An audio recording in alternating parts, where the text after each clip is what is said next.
Power for all at all times, ये हमने slogan दिया है कि power for all at all times, सभी के लिए बिजली, हर समय बिजली, ये देश में उपलब्ध रहेगी, इसमें कोई कठिनाई नहीं आएगी। और फॉरेस्ट क्लियरेंसेस, ये भी कहीं कहीं अड़चन होती है, उसके लिए भी हम अपने वन विभाग के मंत्री उनसे बात करके जितने ऐसी कठिनाइयां हैं उनको सबको सॉल्व करने की और ये कोशिश करेंगे।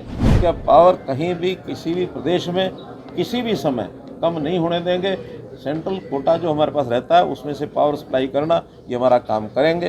केंद्रीय ऊर्जा मंत्री मनोहर लाल खट्टर पटना पहुंचे हैं और पटना में प्रेस को संबोधित किया। जब उनसे सवाल किया गया कि बिहार में बिजली को लेकर क्या कुछ आपकी विभाग काम कर रही है, तो उन्होंने बताया कि देखिए, बिहार की तरफ से न्यूक्लियर पावर प्लांट की डिमांड थी, इसको लेकर तमाम बातें हुई है। इसके साथ ही बिहार में क्या कुछ बिजली को लेकर बदलाव किए जाएंगे, बिजली को लेकर क्या कुछ सरकार काम करेगी, तमाम बातों पर उन्होंने जवाब दिया है। क्या कुछ कर रहे हैं मनोहर लाल खट्टर, पहले उनके बयानों को सुनिए। आपको जानकारी है कि आज पूर्वी क्षेत्र की क्षेत्रीय जो हमारे प्रदेशों के पावर मिनिस्टर्स हैं, उनकी एक कॉन्फ्रेंस यहाँ पटना में रखी गई है। आज दिन भर की चर्चा के बाद वैसे तो देश भर में सभी क्षेत्रों की ऐसी मीटिंग्स हो रही हैं। आज ये 5वीं क्षेत्रीय मीटिंग थी और इस 5वीं मीटिंग के बाद देश भर की सभी हमारी क्षेत्रीय मीटिंग्स पूरी हुई हैं। यहाँ पर हम पावर के अलग अलग मुद्दों पर चर्चा करते हैं, प्रदेशों की जो कठिनाइयाँ हैं, उनके इश्यूज़ हैं, उनके सुझाव हैं, वो प्राप्त करके उसी अनुसार आगे कार्रवाई करते हैं। पहला विषय रिसोर्स एडिक्वेसी प्लान, जिसके अंदर पावर कितनी कहाँ आवश्यकता है, रिसोर्सेज कितने हैं, कैपेसिटी कितनी है, कितनी टाई अप हो गई है, कितनी शेष है, इसकी प्लानिंग एक एक प्रदेश की बनती है। उसमें थर्मल पावर है, फिर आरई में सोलर है, विंड पावर है, इसी प्रकार स्टोरेज के जो प्रोजेक्ट्स हमारे पीएसपी के बेस के वो चल रहे हैं। और इसी में एक निवेदन सभी प्रदेशों से किया गया है कि कम से कम 1 यूनिट न्यूक्लियर पावर का भी सब लोग अपने यहाँ प्लानिंग बनाएं। तो उस सारे की योजना बनी है और प्रदेश अनुसार 2035 तक आने वाले 10 वर्षों में पावर की आवश्यकता के हिसाब से सारी योजना, सारी प्लानिंग बनी है। जहाँ तक आज की स्थिति है, देश भर में जितनी आवश्यकता हमारी पावर की है वो सब पूरी कर रहे हैं। 10 साल पहले 2013-14 में हमारे यहाँ पावर की डेफिशिएंसी थी, लगभग 4.5% पावर कुल मिलाकर शॉर्टेज थी। अपना देश पावर डेफिशिएंट देश के नाते से जाना जाता था। आज हम अपनी ज़रूरत को पूरा कर रहे हैं, बल्कि कुछ प्रदेशों में जैसा भूटान है, म्यांमार है, बांग्लादेश है, इन देशों को एक्सपोर्ट भी कर रहे हैं। नेपाल में आवश्यकतानुसार इंपोर्ट करते हैं, एक्सपोर्ट करते हैं। तो इस प्रकार से अगर कहा जाए तो हम किसी एक लेवल तक पावर सरप्लस स्टेट भी हो गए हैं। आने वाले समय में हमारी पावर की और आवश्यकता बढ़ेगी। आज पीक डिमांड पिछले वर्ष 250 मेगावाट थी, हमने उसको पूरा किया था। इस बार अनुमान के हिसाब से उतनी आवश्यकता नहीं पड़ी, हमने लिमिट उसकी 270 गीगावाट ये सोची हुई थी। तो 270 की बजाय अभी तक 242 गीगावाट तक की हमारी आवश्यकता पहुंची है, जिसको हमने पूरा किया है। तो ये पावर सितंबर के महीने में इससे बढ़ने की स्कोप हो सकता है, अन्यथा यही पीक जो पावर है मानी जाएगी।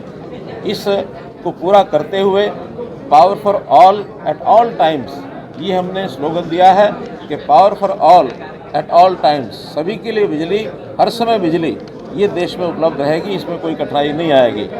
और इसी प्रकार से ट्रांसमिशन का विषय, दूसरा विषय ट्रांसमिशन में आने वाली कठिनाइयाँ, आरओडब्ल्यू की कठिनाइयाँ कुछ प्रदेशों की होती हैं, उसको सॉल्व करने के लिए रास्ते सुझाए गए हैं। और फॉरेस्ट क्लियरेंसेस, ये भी कहीं कहीं अड़चन होती है, उसके लिए भी हम अपने वन विभाग के मंत्री उनसे बात करके जितने ऐसी कठिनाइयाँ हैं उनको सबको सॉल्व करने की और ये कोशिश करेंगे।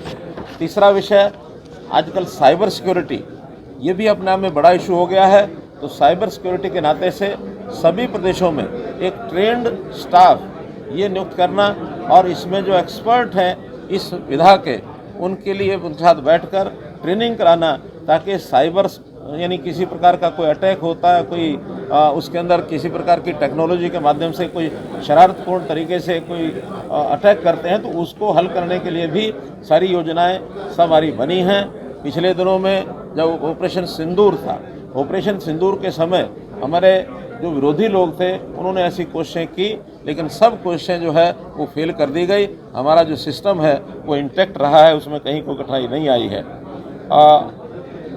आइलैंडिंग स्कीम नई स्कीम है। इसमें अगर कहीं कोई लोड के नाते से कहीं कम होता है, ज़्यादा होता है, और ज़्यादा लोड के कारण से अगर किसी एरिया में ट्रिपिंग होती है, तो पूरे एरिया को जिसमें लोड ज़्यादा बढ़ता है उसको आइलैंड बना करके उसको सेपरेट करने का एक सिस्टम भी बनाया है, ताकि उसका असर बाकी कहीं भी और न जाए, तो छोटे स्थान पर भी आइलैंडिंग करके उसको उसकी डिमांड और सप्लाई को ठीक कंट्रोल किया जा सकता है। डिस्कॉम्स में बहुत से रिफॉर्म्स ये भी किए हैं। डिस्कॉम्स अपने आप में यानी अपने पैरों पर खड़ा हो, फाइनेंशियल वायबिलिटी उसकी बने, हमारी जो AT&C लॉसेस वो कम कैसे हों, हर प्रदेश के अलग अलग से ये सारे काम किए जा रहे हैं। मैं विशेष तौर पर बिहार प्रदेश को इसमें बधाई देता हूं कि उन्होंने अपने आप में बहुत चीज़ों में तेज़ी से सुधार किया है, चाहे AT&C लॉसेस का हो, चाहे स्मार्ट मीटर का विषय। 80 लाख स्मार्ट मीटर्स इन्होंने यहाँ बिहार में लगाए हैं, अपने आप में एक रिकॉर्ड है। और भी जो बिहार बहुत पीछे पावर के मामले में माना जाता था, पिछले वर्षों के अंदर बहुत अच्छा काम करके बिहार जो है काफ़ी आगे बढ़ा है। इन सब बातों को ध्यान में रखते हुए और आज इस बैठक के बाद इन प्रदेशों की जो भी कोई कठिनाइयाँ कमियाँ दूर होंगी, जो उन्होंने डिमांड्स रखी हैं, कहीं कहीं पावर की जहाँ शॉर्टेज होती है, हमारा जो सेंट्रल कोटा होता है उसके अंदर से हम उनको पावर देते हैं। और हमने अश्योर किया है कि अब पावर कहीं भी किसी भी प्रदेश में किसी भी समय कम नहीं होने देंगे। सेंट्रल कोटा जो हमारे पास रहता है उसमें से पावर सप्लाई करना, ये हमारा काम करेंगे। नई जनरेशन हो, खास करके रिन्यूएबल एनर्जी के माध्यम से हम आगे बढ़ें, और उसमें स्टोरेज का विषय भी आगे बढ़े, उसमें भी हम सहायता दे रहे हैं, VGF दे रहे हैं। और इस प्रकार से एक अच्छी प्रकार से मीटिंग समाप्त हुई। तो आपने सुना, साफ तौर पर उन्होंने बताया कि देखिए बिहार में बिजली के क्षेत्र में बेहतर काम हुए हैं, स्मार्ट मीटर लगे हैं, और साथ ही बिहार में जो बिजली जो कट होती है उसको लेकर भी उन्होंने कहा है कि देखिए बिहार को अतिरिक्त रूप में बिजली दिया जाएगा। तमाम बातों को जवाब दिया और साथ ही बताया बिहार की जो बिजली को लेकर जो काम किया जा रहा है उसको लेकर भी सराहना किया। प्रिंस कुशवाहा, फर्स्ट किया। पैनोरमा ग्रुप, जो सोचता है वो करता है। ये लो, मुंह मीठा करो। आज मैंने अपना जॉब छोड़ दिया, अब हम पूर्णिया वापस जाएंगे। जॉब छोड़ दिया है? मतलब ये घर कैसे चलेगा? हम करेंगे क्या? और माँ बाबूजी क्या बोलेंगे? इसलिए मैं एक और मिठाई का डब्बा लाया। अपने बिजनेस के लिए लोन अप्रूव हो गया। अरे लोन अप्रूव हो गया वो तो ठीक है, लेकिन पूर्णिया में हम रहेंगे कहाँ? अपना घर भी तो नहीं है वहाँ। इसलिए तो एक और मिठाई का डब्बा अलग से लाया हूँ।